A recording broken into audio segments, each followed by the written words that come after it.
Hi, my name is Patty Wood, and I'm a body language expert and also an expert in teaching people how to detect deception and establish credibility. I work as a media coach and consultant.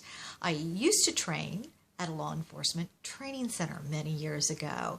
And back then, the research that was available at that time, and by the way, there was very little research at all on detecting deception, said that the best way to detect deceit was to just be skeptical, just assume everybody was lying to you. And personally, I didn't believe that, and I didn't teach that principle.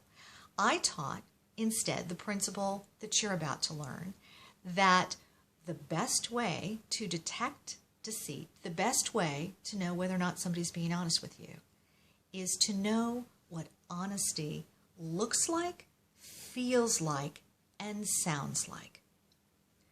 It's fascinating to me that the people that are best able to detect deceit have now been shown in the research to be the very people that know what honesty looks like and sounds like and how it feels to be in the presence of somebody that's being honest. Because the minute you are with somebody that's dishonest, your central nervous system should alert you that something is terribly wrong.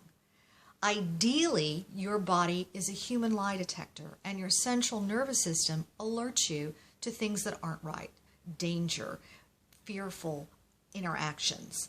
So you should have a body that lets you know when something's wrong. Your heart rate should increase, your blood pressure should rise.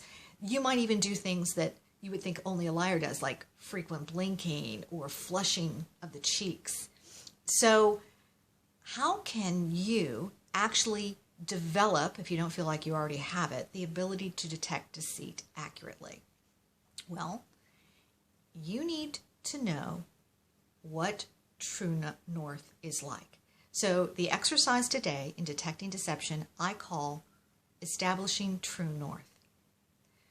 What I'd like you to do is really breathe deeply and relax. And I want you to remember somebody in your life that you know currently or that's from your past who you think is a very honest, credible person, a person of integrity. Now recall that person, and as you're recalling them, think and remember what they look like. What are their facial expressions? What are their body language, motions, and gestures? How do they stand? How do they sit? How do they move through space? How do they sound? What does their voice feel like, sound like to you? Create a very strong sense memory of what this honest, credible person of integrity looks like, sounds like, feels like. Okay, now you've got that. Let's take it to the next stage. What I'd like you to do now is place yourself with them. I want you to recall how you feel or felt, if it's from the past, in the presence of this honest person, this person of integrity and character. How do you feel when you're with them? Start to even brainstorm and list emotions and feelings. Have you got that?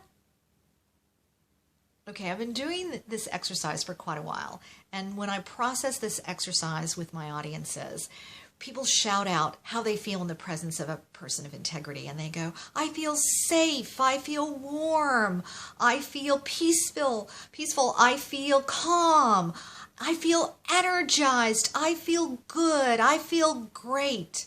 It's wonderful.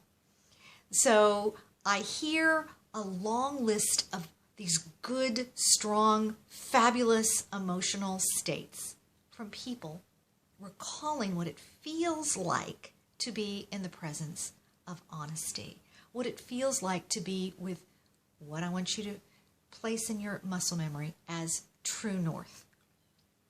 So go back to that sense memory of what it feels like to be with your true north. You got it? Now, here's the magic. From now on, whenever you go into a situation that's critical for you to remember or sense when somebody is lying to you, maybe it's a job interview and you're interviewing a candidate for your firm. Maybe it's an important meeting where you're negotiating with somebody you don't know whether or not you can trust them.